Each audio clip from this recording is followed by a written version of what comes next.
ಈ ಥರ ಸೀನ್ ಇರುತ್ತೆ ಅಂತ ಎಕ್ಸ್ಪ್ಲೈನ್ ಮಾಡ್ತಿದ್ದಂಗೆ ಎಷ್ಟು ಸೆಕೆಂಡ್ಸ್ ಇರುತ್ತೆ ಅಂತ ಕೇಳಿದ್ದೆ ನಾನು.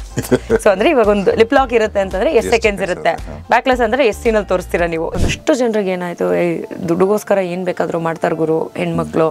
ಜೊತೆಗೆ ಒಬ್ಬ ಅತಿ ಬುದ್ಧಿವಂತ ಯೂಟ್ಯೂಬರ್ ಇದ್ದ, ಅವನನ್ನ ಹೊಡಿದೆ ಬಿಟ್ಟಿದ್ದೇನೆ ತುಂಬಾ ದೊಡ್ಡ ವಿಷಯ. ಬ್ಯಾಕ್ಲೆಸ್ಸೇ ಮಾಡಿದೀರಾ ಅಂತೆ, ನೆಕ್ಸ್ಟ್ ನ್ಯೂಡ್ ಫಿಲ್ಮ್ಸ್ ಮಾಡೋದಕ್ಕೆ ನೀವು ರೆಡಿನಾ? ಕೆಲವೊಂದ್ ಕಡೆ ಇದಿಲ್ಲ, ಏನೋ ಪಬ್ಲಿಸಿಟಿ. ತುಂಬಾ ಜನ ಹೇಳೋರು, ಯಾಕಂದ್ರೆ ಅವಾಗಷ್ಟೇ ಸಿನಿಮಾ ರಿಲೀಸ್ ಆಗೋದಿತ್ತು. ಬಟ್ ಆ ಟೈಮಲ್ಲಿ ಇನ್ನೊಂದು ಕೂಡ ನ್ಯೂಸ್ ಆಗುತ್ತೆ, ಒಬ್ಬರು ಆಕ್ಟರ್ ನಿಮಗೆ ಮೆಸೇಜ್ ಮಾಡ್ತಾರೆ ಅಂತಾನು. ಅಂದ್ರೆ ವಾಯ್ಸ್ ನೋಟಲ್ಲಿ ಆಗಿದ್ದು ನಮ್ಮಿಬ್ಬರಿಗೆ. ಟೈಪ್ ಮಾಡೋಷ್ಟು ಪೇಷನ್ಸ್ ಇರಲಿಲ್ಲ. I was so angry.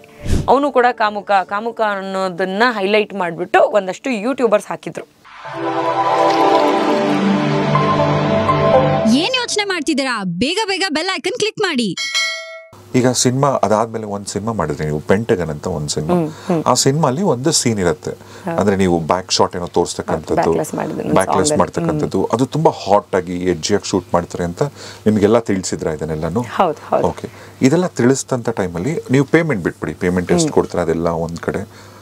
ಇದಾದ್ಮೇಲೆ ಆಗ್ತಕ್ಕಂಥ ಪರಿಣಾಮ, ಬಹುಶಃ ನನಗೆ ಮದುವೆ ಆಗಿಲ್ಲ, ಮದುವೆ ಆಗಬೇಕು, ನಾಳೆ ನನಗೆ ಇದೇ ಥರದ ರೋಲ್ಗಳು ಬರೋಕ್ಕೆ ಶುರು ಆಗುತ್ತಾ, ಅಥವಾ ನನ್ನನ್ನು ಜನ ಹೆಂಗೆ ನೋಡ್ಬೋದು, ಹತ್ತಿರದವ್ರು ಏನು ತಿಳ್ಕೊಬೋದು, ಈ ಥರದ್ದೆಲ್ಲ ಚಾಲೆಂಜಸ್ ಇತ್ತು ನಿಮ್ಮ ತಲೆ ಮುಂದೆ.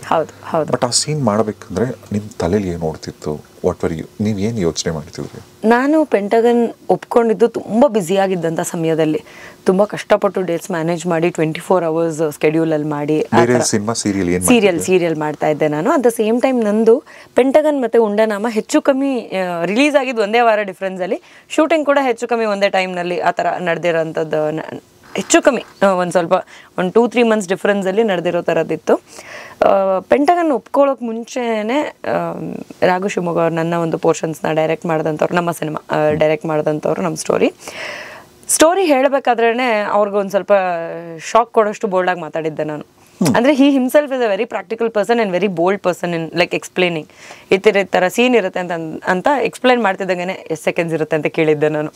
ಸೊ ಅಂದರೆ ಇವಾಗ ಒಂದು ಲಿಪ್ ಲಾಕ್ ಇರುತ್ತೆ ಅಂತಂದರೆ ಎಷ್ಟು ಸೆಕೆಂಡ್ಸ್ ಇರುತ್ತೆ, ಬ್ಯಾಕ್ಲೆಸ್ ಅಂದರೆ ಎಷ್ಟು ಸೀನಲ್ಲಿ ತೋರಿಸ್ತೀರಾ ನೀವು, ಈ ಥರ. ನನಗೇನಿಲ್ಲ, ಪ್ರೊಫೆಷ್ನಲಿ ನನಗೆ ಎಷ್ಟು ಏನು ಕ್ಲಾರಿಟಿ ಬೇಕು ನನಗೆ. ಏನಕ್ಕೆ ಅಂತಂದರೆ ನಾನು ಮಾಡಲ್ಲ ಅಂತ ಹೇಳಲ್ಲ, ಬಟ್ ಅಲ್ಲಿ ಹೋದ್ಮೇಲೆ ನೀವು ಹೊಸದಾಗಿ ಕ್ರಿಯೇಟ್ ಮಾಡ್ಕೊಂಡು ಮಾಡು ಅಂತಂದರೆ ನಾನು ಮಾಡಲ್ಲ. ನಂಗೆ ಮೊದಲೇ ತಿಳಿಸಿರ್ತೀರಾ, ನೀವು ಹೇಳಿದ್ ನೀವು 1 ಅಲ್ಲ 10 ಟೇಕ್ ಮಾಡಿ, ನಾನು ಒಪ್ಕೊತೀನಿ. ಯಾವ ಆ್ಯಂಗಲಲ್ಲಿ ಇಡ್ತೀರಾ ನಾನು ಒಪ್ಕೋತೀನಿ. ಪಾತ್ರಕ್ಕೆ ಅದು ನೆಸೆಸಿಟಿ ಇದೆಯಾ, ಖಂಡಿತವಾಗ್ಲೂ ನಾನು ಮಾಡ್ತೀನಿ. ನನಗೆ ಮೊದಲೇ ತಿಳಿಸಿ. ನನಗೆ ಇಷ್ಟೇ, ನೀವು ಏನು ಬೇಕಾದರೂ ಮಾಡಿ, ನನಗೆ ತಿಳಿಸ್ಬಿಟ್ಟು ಮಾಡಿ. ನನಗೆ ಗೊತ್ತಿಲ್ದಂಗೆ ಮಾಡ್ತಿದ್ದಾರೆ ಅನ್ನೋ ಕಾರಣಕ್ಕೆ ನೀವು ಇನ್ನೊಂದು ಹೆಜ್ಜೆ ಮುಂದೆ ಹೋಗ್ಬಿಟ್ಟು ಆ ಸ್ಪಾಟಲ್ಲಿ ಮಾಡಬೇಡಿ, ನಾನು ಮಾಡಲ್ಲ. ಆ ಥರದ್ದು ಒಂದು ನಾನು ಬೋಲ್ಡಾಗಿ ಹೇಳಿದ್ದಕ್ಕೆ ಅವ್ರಿಗೆ ತುಂಬ ಇಷ್ಟ ಆಗಿತ್ತು. ಇಷ್ಟು ಪ್ರೊಫೆಷ್ನಲ್ ಆಗಿ ಅವ್ರು ಕೇಳಬೇಕಾದ್ರೆ ನಾವು ಇಷ್ಟೇ ಪ್ರೊಫೆಷ್ನಲ್ ಆಗಿ ಇದನ್ನು ಹ್ಯಾಂಡಲ್ ಮಾಡಬೇಕು ಅಂತ ತುಂಬ ನೀಟಾಗಿ ಶೂಟ್ ಮಾಡಿದ್ರು ಅವರು. ಪ್ರತಿಯೊಂದು ಶೂಟಿಂಗ್ ಮಾಡಬೇಕಾದ್ರೆ ಪ್ರತಿಯೊಂದು ಸ್ಟೆಪ್ಪು, ಒಂದೊಂದು ಶಾರ್ಟ್ ತೊಗೊಬೇಕಾದ್ರೆ ಎಷ್ಟು ಜನ ಬೇಕು ಅಷ್ಟೇ ಲಿಮಿಟೆಡ್ ಪೀಪಲ್ ಒಳಗಡೆ ಇದ್ರು. ಏನೂ ಇಲ್ಲ, ಜನನೇ ಇಲ್ಲ ಒಳಗಡೆ. ಕ್ಯಾಮ್ರಾ ಎಲ್ಲ ಸೆಟ್ಟಿಂಗ್ ಆದಮೇಲೆ ಹೋಗ್ರಿ ಹೊರಗೆ ಹೋಗ್ರಿ ಅಂತ ಕಳಿಸ್ಬಿಟ್ಟು, ನಾನು ಸಾಗರ್ ಅವರು ನನ್ನ ಜೊತೆ ಮಾಡಿದಂಥ ಪೇಯರ್ ಅವರ ಆರ್ಟಿಸ್ಟು, ಕ್ಯಾಮ್ರಾಮ್ಯಾನು ಅವ್ರದ್ದೊಂದು ಫೋಕಸ್ ಮಾಡುವಂಥವ್ರು, ನಮ್ಮ ಡೈರೆಕ್ಟರ್. ಇಷ್ಟು ಬಿಟ್ಟರೆ ಇನ್ನು ಯಾರೂ ಇಲ್ಲ. They made sure nobody is inside. ಅಷ್ಟು ನೀಟಾಗಿ ಪ್ರೊಫೆಷ್ನಲ್. ಯಾಕಂದರೆ ಕಾನ್ಷಿಯಸ್ ಆಗಿ ನಾವು ಶೂಟ್ ಮಾಡಿದ್ವಿ ಅಂತಂದರೆ ಅಷ್ಟು ನೀಟಾಗಿ ಬರಲ್ಲ ಅನ್ನೋ ಒಂದು ಕಾರಣಕ್ಕೆ ಅವರು ಕೂಡ. ಯಾಕಂದರೆ I did not say anything else. ನಿಮ್ಗೆ ಇದು ನೆಸೆಸಿಟಿ ಇದೆಯಾ ಅಂತ ನಾನು ಕೇಳಿದೆ. ಸ್ಟೋರಿ ಎಕ್ಸ್ಪ್ಲೈನ್ ಮಾಡಿದ್ಮೇಲೆ ಐ ಗಾಟ್ ಟು ನೋ ಆ ಒಂದು ಸೀಕ್ವೆನ್ಸ್ ಅಲ್ಲಿಗೆ ನೆಸೆಸಿಟಿ ಇದೆ ಅಂತ ಗೊತ್ತಾದ ಮೇಲೆ ನಾನು ಅದನ್ನು ಮಾಡೋಕೆ ಒಪ್ಕೊಂಡಿದ್ದು. ಆ್ಯಂಡ್ ಅಫ್ಕೋರ್ಸ್ ಪೇಮೆಂಟ್ ಕಂಡೀಷನ್ಸ್ ಅದು ಏನಿದೆಯೋ ಅದನ್ನು ನಾವು ಆಮೇಲೆ ಮಾತಾಡ್ಕೊಂಡ್ವಿ. ನಾನು ಒಪ್ಕೊಂಡ್ಮೇಲೆ ಒಂದಷ್ಟು ಡೇಟ್ಸ್ದು ಪ್ರಾಬ್ಲಮ್ ಆಯಿತು. ಯಾಕಂದರೆ ಬ್ಯುಸಿ ಇದ್ದಿದ್ದರಿಂದ ಒಪ್ಕೋಬೇಕಾ ಬೇಡವಾ ಅನ್ನೋ ಒಂದು ಅನುಮಾನ ಇತ್ತು. ಆದಮೇಲೆ ಪಾಪ ಅವರೇ ಮತ್ತೆ ಮಾತಾಡಿದ್ರು. ಮಾತಾಡಾದ್ಮೇಲೆ ಪ್ಲ್ಯಾನ್ ಮಾಡಿ ಹೆಂಗೋ ಶೂಟ್ ಮಾಡಿದ್ವಿ.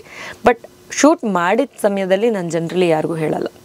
ನನಗೆ ರಿಸಲ್ಟ್ ಬಂದು ಅದನ್ನು ಅನೌನ್ಸ್ ಮಾಡಿ ಅಂತ ಒಂದು ಟೀಮ್ ಹೇಳಬೇಕು, ಇಲ್ಲಾಂದರೆ ಅನೌನ್ಸ್ ಮಾಡೋ ಡೇಟ್ ನನಗೆ ಸಿಗಬೇಕು. ಅಲ್ಲಿವರೆಗೂ ನಾನು ಯಾರಿಗೂ ಏನೂ ಹೇಳಲ್ಲ. ಶೂಟಿಂಗ್ದು ಫೋಟೋಸ್ ನಾನು ಹಾಕ್ಕೊಂಡ್ರೂ ಯಾವುದೋ ಒಂದು ಸೆಲ್ಫಿ, ಯಾವುದೋ ಒಂದು ಊಟದ್ದು ಈ ರೀತಿಯದ್ದು ಹಾಕ್ಕೊತೀನಿ. ಬಿಟ್ಟರೆ ಇಂಥದ್ದೊಂದು ಸಿನಿಮಾ ಮಾಡ್ತಿದ್ದೀನಿ, ಇಂಥದ್ದೊಂದು ಪಾತ್ರ ಮಾಡ್ತಿದ್ದೀನಿ ಅಂತ ನಾನು ಎಲ್ಲೂ ಹೇಳ್ಕೊಳ್ಳಲ್ಲ.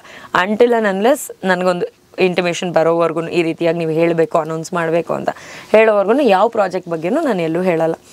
ಸೊ ಈ ರಿಲೀಸಿಂಗ್ ಟೈಮ್ ಅಂತ ಬಂದಾಗ ಸಾಂಗ್ ಒಂದು ಫಸ್ಟ್ ರಿಲೀಸ್ ಆಗುತ್ತೆ, ಲಿರಿಕಲ್ ವಿಡಿಯೋ. ಅದರಲ್ಲಿ ಒಳ್ಳೊಳ್ಳೆ ಸೀಕ್ವೆನ್ಸ್ ಹಾಕಿದ್ದಾರೆ. ಬ್ಯಾಕ್ಲೆಸ್ದು ಒಂದು ಇಂಟಿಮೇಟ್ ಸೀಕ್ವೆನ್ಸ್ ಏನಿತ್ತು ಅದನ್ನೇನು ಮಾಡಿದ್ವಿ ನಾವು. ಬರೀ ಅದನ್ನೇ ನೋಡಿದ್ರೆ ತೀರಾ ಹಾಟ್ ಅಂತ ಅನ್ಸೋದು ಸಹಜ. ಬಟ್ ಸಿನಿಮಾದಲ್ಲಿ ನೋಡಿದಾಗ ಇದು ಅಷ್ಟೊಂದು ಏನು ಇಲ್ಲ, ಏನಕ್ಕೆ ಇದು ಇಷ್ಟೊಂದು ದೊಡ್ಡ ವಿಷಯ ಆಯಿತು ಅನ್ನೋ ಥರನೇ ಜನರು ಒಪಿನಿಯನ್ ಸಿನಿಮಾ ನೋಡಿದ್ಮೇಲೆ ಬಂದಿದ್ದು. ಅಷ್ಟೇನಾ ಅಂತ ಅಷ್ಟೇ ಬಂದಿದ್ದದು. ಬಟ್ ಬರೀ ಸಾಂಗ್ ಅಂತ ನೋಡಿದಾಗ ಒಂದಷ್ಟು ಜನರಿಗೆ ಏನಾಯಿತು, ದುಡ್ಡುಗೋಸ್ಕರ ಏನು ಬೇಕಾದರೂ ಮಾಡ್ತಾರೆ ಗುರು ಹೆಣ್ಮಕ್ಳು ಆರ್ಟಿಸ್ಟು. ಅದೇ ನನ್ನನ್ನು ಸೀರಿಯಲಲ್ಲಿ ನೋಡಿ ನೀವು ಸಖತ್ತಾಗಿ ಆ್ಯಕ್ಟ್ ಮಾಡ್ತೀರಾ ಅಂತ ಹೇಳ್ದವರು ಇದ್ದಾರೆ, ಅದೇ ಆ್ಯಕ್ಟಿಂಗ್ ಇಲ್ಲಿ ಮಾಡಿದ್ದೀವಿ ಅಂತ ಒಪ್ಕೊಳ್ದೇ ಇರೋರು ಇದ್ದಾರೆ. ಈ ಥರದೊಂದು ಮಾತುಕತೆ ನನಗೆ ಬಿಗ್ ಬಾಸ್ಗೆ ಹೋಗೋಕ್ಕಿಂತ ಮುಂಚೆ ಇತ್ತು. ಅದ್ರ ಜೊತೆಗೆ ಒಬ್ಬ ಅತಿ ಬುದ್ಧಿವಂತ ಯೂಟ್ಯೂಬರ್ ಇದ್ದ. ಆ ಯೂಟ್ಯೂಬರ್ ಬಂದು ಒಂದು ರಾಂಗ್ ಕ್ವೆಶನ್ ಕೇಳಿ ಅವನನ್ನ ಹೊಡಿದೆ ಬಿಟ್ಟಿದ್ದೇನೆ ತುಂಬಾ ದೊಡ್ಡ ವಿಷಯ ಅನ್ನೋ ಅಷ್ಟೇ ಇತ್ತು. ಈಗ ಯೂಟ್ಯೂಬರ್ ಕ್ವಶನ್ ಕೇಳಿ, ಆ YouTuber if I am not wrong ಏನಂದ್ರೆ ಆತ ಒಂದು ಕ್ವಶನ್ ಕೇಳ್ತಾನೆ, ನೀವು ಅಂದ್ರೆ ಬೇರೆ ಅಶ್ಲೀಲ ಚಿತ್ರಗಳೆಲ್ಲ ಆಕ್ಟ್ ಮಾಡಕ್ಕೆ ರೆಡಿ ಇದ್ದೀರಾ ಅಂದ್ರೆ ನೀವು ಬ್ಯಾಕ್ಲೆಸ್ ಮಾಡಿದೀರಾ ಅಂತ. ಏನಾಯ್ತು ಅವತ್ತು? ಬ್ಯಾಕ್ಲೆಸ್ ಅವ್ರ ಕ್ವಶನ್ ಇಷ್ಟೇನೆ, ಬ್ಯಾಕ್ಲೆಸ್ ಮಾಡಿದೀರಾ ಅಂತೆ, ನೆಕ್ಸ್ಟ್ ನ್ಯೂಡ್ ಫಿಲ್ಮ್ಸ್ ಮಾಡೋದಕ್ಕೆ ನೀವು ರೆಡಿನಾ? ಇದೇ ಟರ್ಮ್ ಯೂಸ್ ಮಾಡಿದ್ರು. Yes, he did shit.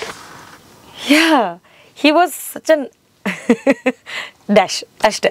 ಅಂದರೆ ಅವ್ರಿಗೇನಾಗಿತ್ತು, ಅದಕ್ಕೆ ಮುಂಚೆ ನಾನೊಂದು 2-3 ಇಂಟರ್ವ್ಯೂಗಳು ಕೊಟ್ಟಿದ್ದೆ. ಅದು ಇನ್ನೊಂದು ಥೀಮ್ ಸಾಂಗ್ ರಿಲೀಸ್ ಆದಂಥ ದಿನ ಪ್ರೆಸ್ ಮೀಟ್ ಇತ್ತು. ಎಲ್ಲರೂ ಬೇರೆ ಫ್ಲೋರಲ್ಲಿದ್ದಾರೆ. ರಿಕ್ವೆಸ್ಟ್ ಮಾಡಿಕೊಂಡು ಒಂದಷ್ಟು ಜನ ನನ್ನ ಹತ್ರ ಇಂಟರ್ವ್ಯೂ ತೊಗೊಂಡಿದ್ದಾರೆ ಅವತ್ತು. 5-10 ಮಿನಿಟ್ಸ್ ಈ ಥರ ಇಷ್ಟೇ ಒಂದು ಇಂಟರ್ವ್ಯೂ ತೊಗೋಬೇಕು ಅಂತ ಹೇಳಿ ಪ್ರೆಸ್ ಅವ್ರು ಎಲ್ಲರೂ ಬಂದಿದ್ದರು. ಇವರು ಯೂಟ್ಯೂಬರ್ಸ್ ಒಂದಷ್ಟು ಜನ ಬಂದಿದ್ದರು. ಎಲ್ರಿಗೂ ನನ್ನ ಕಾಂಟ್ಯಾಕ್ಟ್ ಇಲ್ಲದೆ ಇದ್ದಿದ್ದ ಕಾರಣ ಏನಾಗ್ತಿತ್ತು, ಟೀಮ್ ಅವರು ಎಲ್ಲರಿಗೂ ನಂಬರ್ ಶೇರ್ ಮಾಡಲ್ಲ. ಆಫ್ಕೋರ್ಸ್ ಯಾರಿಗೆ ಬೇಕು ಅವ್ರಿಗೆ ಮಾತ್ರ, ಮೇಜರ್ ಇರೋರಿಗೆ ಮಾಡಿದ್ರು, ಸಣ್ಣ ಪುಟ್ಟದವ್ರಿಗೆ ಮಾಡಿರಲಿಲ್ಲ. ಸೊ ಹಂಗಾಗಿ ಅಲ್ಲಿ ಸಿಕ್ಕಿದ್ನಲ್ಲ ಅಂತ ಹೇಳಿ ಒಂದಷ್ಟು ಜನ ಇಂಟರ್ವ್ಯೂ ತೊಗೊಂಡ್ರು. ಅದರಲ್ಲಿ ಬೇರೆಯವರು ಒಂದಷ್ಟು ಜನ ಇದ್ರು. ಒಂದು 10 ಇಂಟರ್ವ್ಯೂ ಅಟ್ಲೀಸ್ಟ್ ನಾವು ಕೊಟ್ಟಿರ್ಬೇಕು, 10-15 ಇಂಟರ್ವ್ಯೂ ಕೊಟ್ಟಿರ್ಬೇಕು ನಾನು. ಅದೇ ಒಂದು ಯಾವುದೋ ಸಾಂಗ್ ರಿಲೀಸ್ ಆದಮೇಲೆ ಅವತ್ತಂದೆ ನಾನು ಒಂದು ವಾರದ ಮುಂಚೆ, ಅಂದರೆ ನನ್ನ ಸಾಂಗ್ ರಿಲೀಸ್ ಆಗಿದ್ದ ಟೈಮ್ನಲ್ಲಿ ನಾನು ಒಂದು 2-3 ಇಂಟರ್ವ್ಯೂ ಕೊಟ್ಟಿದ್ದು ಏನಾಗಿತ್ತು, ಮಿಲಿಯನ್ ಗಟ್ಟಲೆ ವ್ಯೂಸ್ ಬಂದಿತ್ತು ಅವ್ರ ಪೇಜಲ್ಲಿ. ಅದನ್ನೊಂದು ಏನು ಇಂಟರ್ವ್ಯೂ ಮಾಡಿದ್ರು. ಸೊ ಇವ್ನು ಬಂದ ತಕ್ಷಣ ಒಂದು ಮಾತು ಹೇಳ್ದ. ಇದಕ್ಕೆ ಮುಂಚೆನೂ ನಾನು ಒಂದು ಸತಿ ಸೀರಿಯಲ್ ವಿಚಾರವಾಗಿ ಇಂಟರ್ವ್ಯೂ ಮಾಡಿದ್ದ, ಯಾವುದೊಂದು ಮುಹೂರ್ತದಲ್ಲಿ, ಯಾವುದೊಂದು ಸಿನಿಮಾ ಶೇರ್ ಅಂತ ಒಂದು ಸಿನಿಮಾ ಮುಹೂರ್ತದಲ್ಲಿ ಇಂಟರ್ವ್ಯೂ ಮಾಡಿದ್ದ. ಅವ್ನು ಪಾಡಿಗೆ ಅವ್ನು ಇಂಟರ್ವ್ಯೂ ಮಾಡ್ದ, ಹೋದ, ಆ ಥರದಿತ್ತು. ಇಲ್ಲೇನಾಯಿತು, ಪ್ರೀವಿಯಸ್ ಇರೋವರೆಗೂ ನಾನು ಎಲ್ಲರೂ ಬೋಲ್ಡ್ ಅಂದಾಗ ಒಂದಷ್ಟು ಜನ ಮೈ ಚಳಿಬಿಟ್ಟು ಆ್ಯಕ್ಟ್ ಮಾಡಿದ್ದೀರಾ ಹೆಂಗೆ ಅನ್ನಿಸ್ತು ಅಂತ ಕೇಳಿದವರಿದ್ದಾರೆ. ಇಲ್ಲ ಅಂತಲ್ಲ, ಬೋಲ್ಡ್ ಬೇರೆ, ನೀವು ಈ ರೀತಿಯಾದ ಕ್ವೆಶನ್ ಕೇಳೋದು ಬೇರೆ. ಅವನು ಆ ಒಂದು ಸ್ಟೇಟ್ಮೆಂಟ್ ಕೊಟ್ಟ ಮಾತಾಡೋದಕ್ಕಿಂತ ಮುಂಚೆ, ನಿಮ್ಮ ಸಾಂಗ್ಗಿಂತ ನೀವು ಕೊಟ್ಟಿರೋಂಥ ಇಂಟರ್ವ್ಯೂ ಮಿಲಿಯನ್ ಗಟ್ಟಲೆ ಓಡಿದೆ. ನಾನು ನಿಮ್ಮನ್ನು ಇಂಟರ್ವ್ಯೂ ಮಾಡೋದ್ರಿಂದ ನಾನು ಫೇಮಸ್ ಆಗ್ತೀನಿ, ನಾನು ಹಿಂಗಾದರೂ ಫೇಮಸ್ ಆಗಲಿ ಅನ್ನೋದು ಒಂದೊಂದು ಪಾಯಿಂಟ್ ಆಗಿತ್ತು. ಸೊ ನಾರ್ಮಲಾಗಿ ಕೇಳ್ದೆ, ಅದು ವಿಡಿಯೋ ನೋಡಿರ್ಬೇಕು ನೀವು. ನಾರ್ಮಲಾಗಿ ನಾನು ಆನ್ಸರ್ ಮಾಡಿದ್ದೀನಿ. ಆ್ಯಂಡ್ ಲೈಕ್ ಆಲ್ಮೋಸ್ಟ್ ಎಲ್ಲ ಇಂಟರ್ವ್ಯೂದಲ್ಲೂ ನಾನು ಮುಚ್ಚುಮರೆ ಇಲ್ಲದೆ ಆನ್ಸರ್ ಮಾಡಿದ್ದೀನಿ. ನನಗೇನು ಅನಿಸುತ್ತೋ ಅದನ್ನೇ ಹೇಳಿದ್ದೀನಿ. ಅದು ಬೋಲ್ಡ್ ಅನ್ಕೋಬೋದು, ದುರಾಂಕಾರ ಅನ್ಕೋಬೋದು, ಅದು ಅವ್ರವ್ರಿಗೆ ಬಿಟ್ಟಿದ್ದು. ಬಟ್ ನನಗೇನು ಅನಿಸಿದ್ಯೋ, ನಾನೇನು ಮಾಡಿದ್ದೀನೋ ಅದನ್ನೇ ಮಾತಾಡಿದ್ದೀನಿ ನಾನು. ಯಾಕಂದರೆ ಒಂದು, ನಾನು ಸುಳ್ಳು ಹೇಳಿ ಇನ್ನೊಂದು ಯಾವುದೋ ಜಾಗದಲ್ಲಿ ಇನ್ಯಾರೋ ಪಾಯಿಂಟ್ ಔಟ್ ಮಾಡೋದು ನನಗಿಷ್ಟ ಇಲ್ಲ. ಇನ್ನೊಂದು, ಟೀಮ್ ಅವ್ರ ಮೇಲೆ ಹಾಕಿ ನಾನು ತಪ್ಪಿಸ್ಕೊಳ್ಳೋಂಥ ಕ್ಯಾಟಗರಿ ನಂದಲ್ಲ. ಯಾಕಂದ್ರೆ ನನಗೆ ಗೊತ್ತಿದ್ದೆ ಆ್ಯಕ್ಟ್ ಮಾಡಿದ್ದೀನಿ. So I know very clearly what am I doing. Even if it's a mistake, ನಾನು ನೆಕ್ಸ್ಟ್ ಟೈಮ್ ತಿದ್ಕೋತೀನಿ. ಬಿಟ್ಟರೆ ಇದನ್ನು ನಾನು ತಪ್ಪು ಅಂತ ಬೇರೆಯವರಿಂದ ನಾನು ತಪ್ಪು ಮಾಡಿದೆ ಅಂತೆಲ್ಲ ನಾನು ಹೇಳಲ್ಲ. ತಪ್ಪು ಮಾಡಿದ್ರು ನಾನೇ, ಸರಿ ಮಾಡಿದ್ರು ನಾನೇ ಅಂತ ನಾನು ಎಲ್ಲ ಇಂಟರ್ವ್ಯೂನು ನಾನು ಬೋಲ್ಡಾಗಿಯೇ ಕೊಟ್ಟಿದ್ದೀನಿ. So this guy was like 1-2 ಪ್ರಶ್ನೆ ಆದಮೇಲೆ 3ನೇ ಪ್ರಶ್ನೆ ಬಂತು, ಈ ರೀತಿ ನೀವು ಹಿಂಗೆ ಆ್ಯಕ್ಟ್ ಮಾಡ್ತೀರಾ ಅಂತ. ನನಗೆ 1 ಸೆಕೆಂಡ್ ಹೊಡಿಬೇಕು ಅಂತ ಅನ್ಸಿದ್ದು ನಿಜಾನೇ. At the same time I was thinking, ನಮ್ಮಮ್ಮ ನೋಡ್ತಿರ್ತಾರೆ, ನಾನು ತಪ್ಪಾಗೇನು ರಿಯಾಕ್ಟ್ ಮಾಡಬಾರ್ದು, ಶೀಲ್ ಫೀಲ್ ಬ್ಯಾಡ್. ಆ್ಯಂಡ್ ಹೊಡೆದು ನನಗೇನು ಸಿಗಬೇಕಾಗಿಲ್ಲ. ಕೋಪ 1 ಸೆಕೆಂಡ್ ಕಮ್ಮಿ ಆಗ್ಬೋದು ಅಷ್ಟೇ, ಬಿಟ್ಟರೆ ಅವ್ನು ಬುದ್ಧಿ ಕಲಿಸ್ದಂಗೆ ಆಗಲ್ಲ ಅದು ಅಂತ ಅಂದ್ಬಿಟ್ಟು ನಾನು ಬೈದು ಎದ್ದು ಆಚೆ ಬಂದೆ. ಆಚೆ ಬಂದಮೇಲೆ ನಾನು ಕಂಟ್ರೋಲ್ ಮಾಡ್ಕೊಂಡ್ರು ಅಲ್ಲಿದ್ದವ್ರು ಯಾರು ಕಂಟ್ರೋಲ್ ಮಾಡ್ಕೊಳ್ಳಿಲ್ಲ.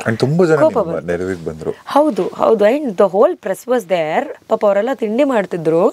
ಎಲ್ಲರೂ ಬಂದು ಏನಾಯ್ತು ಮ್ಯಾಮ್ ಅಂತ ಕೇಳಿದಾಗ ನಾನು ಅವ್ನು ಏನಾಗಬೇಕು, ನಾನು ಪ್ರೆಸ್ಸಿಗೆ ಬಿಲಾಂಗ್ ಆಗ್ತಾನೆ, ಯೂಟ್ಯೂಬಿಗೆ ಬಿಲಾಂಗ್ ಆಗ್ತಾನೆ, ಯಾರು ಅವನ್ನ ಇನ್ವೈಟ್ ಮಾಡಿದ್ದು, ಇಷ್ಟೇ ಕೇಳಿದ್ದು ನಾನು.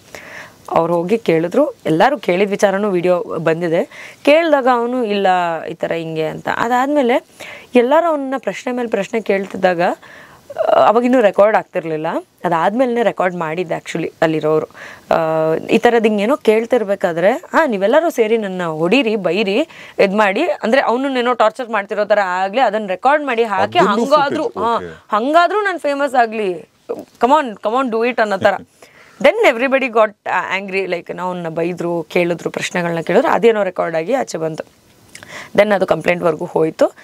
ನಾವು ಅಲ್ಲೂ ಕೂಡ ನಾವೇನು ಯೋಚನೆ ಮಾಡಿದ್ದು ಅಂತಂದರೆ, ಅವ್ನು ಫೇಮಸ್ ಆಗಬೇಕು ಅನ್ನೋ ಅರ್ಜಲ್ಲಿ ಏನೋ ಮಾಡಿಬಿಟ್ಟಿದ್ದಾನೆ, ಹೋಗಲಿ ಬಿಡು ಪಾಪ ಸರ್, ಒಂಚೂರು ವಾರ್ನ್ ಮಾಡಿ ಬಿಟ್ಬಿಡಿ ಅಂತ. ಆ್ಯಕ್ಚುಲಿ ಪೊಲೀಸ್ ಅವರೇ ನಮಗೆ ಬೈದರು, ಬರೀ ವಾರ್ನ್ ಮಾಡಿಬಿಡೋಂಗಿತ್ತು ಅಂದರೆ ನಮ್ಮನ್ನು ಯಾಕೆ ಕರ್ಸಿದ್ರಿ ನೀವು, ನಮ್ಮವರೆಗೂ ಯಾಕೆ ಬಂದರೆ ನೀವೇ ಮಾಡ್ಬೋದಿತ್ತಲ್ಲ ಅಂತ. But still we thought about his future. ಇಲ್ಲ, ಟೀಮ್ ಅವರೆಲ್ಲರೂ ಸೇರಿ, ಈವನ್ ನಮ್ಮ ಗುರು ದೇಶಪಾಂಡೆ ಅವರು, ಅವ್ರ ವೈಫು ಎಲ್ಲರೂ ಸೇರಿ, ಬೇಡ ಅವ್ನ ಲೈಫ್ ಹಾಳಾಗೋದು ಬೇಡ ಅಂತ ಹೇಳಿ ವಾರ್ನ್ ಮಾಡಿ ಬಿಟ್ಬಿಡಿ ಅಂತ ಹೇಳಿ ನಾವು ಅಷ್ಟೇ ಬರ್ಕೊಟ್ಬಿಟ್ಟು ಬಂದ್ವಿ. ಬಂದ ಅಣ್ಣ ಈಗೇನೋ ನಾನು ನನ್ನನ್ನು ಬಿಗ್ ಬಾಸ್ಗೆ ಕಳಿಸಿ ನಾನು ಅವ್ರ ಬಂಡವಾಳ ಹಚ್ಚಿಡ್ತೀನಿ, ಏನು ಗೊತ್ತು ಅವನಿಗೆ. ಅವ್ನು ನಿಜವಾಗ್ಲೂ ಯಾರೇ ನೋಡಿದ್ರು ನಾನು ಅದೇ ಲಾಸ್ಟ್ ಟೈಮ್ ಹೇಳಿದ್ದೀನಿ, ನೀನು ಹಿಂಗೆ ಕಂಟಿನ್ಯೂ ಮಾಡಿದ್ರೆ ಒಂದೋ ನಾನೇ ಹೊಡಿತೀನಿ, ಇಲ್ಲ ಲೀಗಲಾಗಿ ಏನು ಆ್ಯಕ್ಷನ್ ತೊಗೋಬೇಕು ಅದನ್ನು ನಾನು ತೊಗೋಬೇಕಾಗುತ್ತೆ. ನೀನು ಬೈ ಚಾನ್ಸ್ ಇದನ್ನೇ ಹಿಂಗೆ ಕಂಟಿನ್ಯೂ ಮಾಡೋದ ಸಚ್ ಎ ವರ್ಸ್ಟ್ ಥಿಂಗ್. ನೀನು ಮಾಡಿರೋದೇ ತಪ್ಪು, ಆ ತಪ್ಪು ನಿಂಗೆ ರಿಯಲೈಸ್ ಆಗಿದ್ರೆ ನೀನು ತಪ್ಪು ಮೇಲೆ ತಪ್ಪು ಮಾಡ್ತಾ ಇದೆಯಾ ಅಂತಂದರೆ you will reach somewhere where ನಿನ್ನ ನೆರವಿಗೂ ಯಾರೂ ಬರಲ್ಲ. ಬಟ್ ಅವತ್ತು ಕೆಲವೊಂದ್ಸರಿ ನೀವೀಗ ನಿಜ ಹೇಳಿದಾಗ ಕೂಡ ನಿಜವಾಗ್ಲೂ ನಡೆದಿದೆ ಅದನ್ನ ನೀವು ಹೇಳಿದ್ರ, ಆದ್ರೆ ಕೆಲವೊಂದ್ ಕಡೆ ಇದಿಲ್ಲ ಏನೋ ಪಬ್ಲಿಸಿಟಿ. ತುಂಬಾ ಜನ ಹೇಳಿದ್ರು, ಯಾಕಂದ್ರೆ ಅವಾಗಷ್ಟೇ ಸಿನಿಮಾ ರಿಲೀಸ್ ಆಗೋದಿತ್ತು. ಸೊ ತುಂಬಾ ಜನ ಅದನ್ನ ಹೇಳಿದ್ರು. ಅಂದ್ರೆ ನನ್ನ ಫ್ರೆಂಡ್ಸನ್ನೇ ಫೋನ್ ಮಾಡ್ಬಿಟ್ಟು ನಿಜವಾಗ್ಲೂ ನಡೆದಿದೆ ಅಥವಾ ಪಬ್ಲಿಸಿಟಿ ಸ್ಟಂಟ್ ಅನ್ನ, ಅಮ್ಮ ತಾಯಿ ಇದು ಹಿಂಗೆ ನಡೆದಿದೆ, somebody coming and asking you this question, ನೀವು ಸುಮ್ಮನೆ ಇರ್ತೀರಾ ಅಂತ ಅನ್ಬಿಟ್ಟು. ಇಲ್ಲ ನಾನಾಗಿದ್ರೆ ಹೊಡಿತಾನೆ ಇದ್ದೆ. ಬಟ್ ಆ ಟೈಮಲ್ಲಿ ಇನ್ನೊಂದು ಕೂಡ ನ್ಯೂಸ್ ಆಗತ್ತೆ, ಒಬ್ರು ಕನ್ನಡ ಇನ್ನೊಬ್ರು ಆಕ್ಟರ್, ಹೌದು ಒಬ್ರು ಆಕ್ಟರ್ ನಿಮಗೆ ಮೆಸೇಜ್ ಮಾಡ್ತಾರೆ ಅಂತಾನು ಸಮಥಿಂಗ್. ಅಂದರೆ ಹಿ ಈಸ್ ಮೈ ಫ್ರೆಂಡ್, ನಾನು ಇಲ್ಲ ಅಂತ ಹೇಳಲ್ಲ. ನಾವು ಏನು ಮಚ್ಚ ಹೇಳು ಮಚ್ಚ ಅಂತ ಹೇಳೋ ಥರದ್ದೇ ಫ್ರೆಂಡು. ಅಂದರೆ ಎವ್ರಿ ಡೇ ಮೀಟ್ ಆಗೋವಂಥವ್ರಲ್ಲ, ಬಟ್ ಒಳ್ಳೆ ಪರಿಚಯ ಇದ್ದಂಥವ್ರು, ಸಲಿಗೆ ಇದ್ದಂಥವ್ರೇನೆ. ಈಗ ನನಗೆ ಏನು ಗೊತ್ತಾ, ಫ್ರೆಂಡ್ ಆದವರು ನೀನು ಅಟ್ಲೀಸ್ಟ್ ಅದಕ್ಕೊಂದು ಸಲ್ಯೂಷನ್ ಹುಡುಕ್ಲಿಲ್ಲ ಅಂತ ಪರವಾಗಿಲ್ಲ, ನನಗೆ ಸಾಂತ್ವನ ನೀಡಲಿಲ್ಲ ಅಂದರೆ ಪರವಾಗಿಲ್ಲ, ಅಟ್ಲೀಸ್ಟ್ ಕೇಳಿದ್ರೆ ಇದ್ಬಿಟ್ಟಿದ್ರೆ ವಾಸಿ ಇತ್ತು. ಲೈಕ್ ಇವ್ರು ಏನು ಮಾಡಿದ್ರು, ತಮಾಷೆ ಮಾಡ್ಕೊಂಡೇನೆ ಅವ್ನು ಕೇಳಿದ ಪ್ರಶ್ನೆನ ಇವ್ರು ರಿಪೀಟ್ ಮಾಡಿದ್ರು, ಸೇಮ್ ಪ್ರಶ್ನೆ. ಏನು ಹಿಂಗೆ ನೀನು ಮಾಡ್ತೀಯಾ ಅಂತ ಅಂದ್ಬಿಟ್ಟು ಏನೋ ನಗೋ ಎಮೋಜಿ ಹಾಕ್ಬಿಟ್ರು. ಅದು ಎಲ್ಲಿತ್ತೋ ಕೋಪ ನಾನು ಬೈದೆ ಅವ್ರಿಗೆ. ಕಾಮನ್ ಸೆನ್ಸ್ ಇಟ್ಕೊಂಡು ಏನಾದರೂ ಮಾತಾಡ್ತಿದ್ಯಾ, ಇಲ್ಲ ಇದು ಏನಾದರೂ ನಿನ್ನ ತಲೆ ಕೆಟ್ಟೋಗಿದ್ಯಾ, ಏನು ಮಾತಾಡ್ತಿದ್ಯಾನೋ ಒಂದಿದೆ. ನಾನು I was going through a lot ಆ ಟೈಮ್ನಲ್ಲಿ. ಈ ಥರ ಸೀನ್ ಇರುತ್ತೆ ಅಂತ ಎಕ್ಸ್ಪ್ಲೈನ್ ಮಾಡ್ತಿದ್ದಂಗೆ ಎಷ್ಟು ಸೆಕೆಂಡ್ಸ್ ಇರುತ್ತೆ ಅಂತ ಕೇಳಿದ್ದೆ ನಾನು. ಸೊ ಅಂದರೆ ಇವಾಗ ಒಂದು ಲಿಪ್ ಲಾಕ್ ಇರುತ್ತೆ ಅಂತಂದರೆ ಎಷ್ಟು ಸೆಕೆಂಡ್ಸ್ ಇರುತ್ತೆ, ಬ್ಯಾಕ್ಲೆಸ್ ಅಂದರೆ ಎಷ್ಟು ಸೀನಲ್ಲಿ ತೋರಿಸ್ತೀರಾ ನೀವು, ಈ ಥರ. ನನಗೇನಿಲ್ಲ, ಪ್ರೊಫೆಷ್ನಲಿ ನನಗೆ ಎಷ್ಟು ಏನು ಕ್ಲಾರಿಟಿ ಬೇಕು. ನನಗೆ ಏನಕ್ಕೆ ಅಂತಂದರೆ ನಾನು ಮಾಡಲ್ಲ ಅಂತ ಹೇಳಲ್ಲ, ಬಟ್ ಅಲ್ಲಿ ಹೋದ್ಮೇಲೆ ನೀವು ಹೊಸದಾಗಿ ಕ್ರಿಯೇಟ್ ಮಾಡ್ಕೊಂಡು ಮಾಡು ಅಂತಂದ್ರೆ ನಾನು ಮಾಡಲ್ಲ. ಇಂತಹ ಹೆಚ್ಚಿನ ಕಾಂಟೆಂಟ್ಗಳಿಗೆ ಸಬ್ಸ್ಕ್ರೈಬ್ ಆಗಿ radio city Kannada YouTube channel. ಏನ್ ಯೋಚನೆ ಮಾಡ್ತಿದ್ದೀರಾ, ಬೇಗ ಬೆಲ್ ಐಕನ್ ಕ್ಲಿಕ್ ಮಾಡಿ.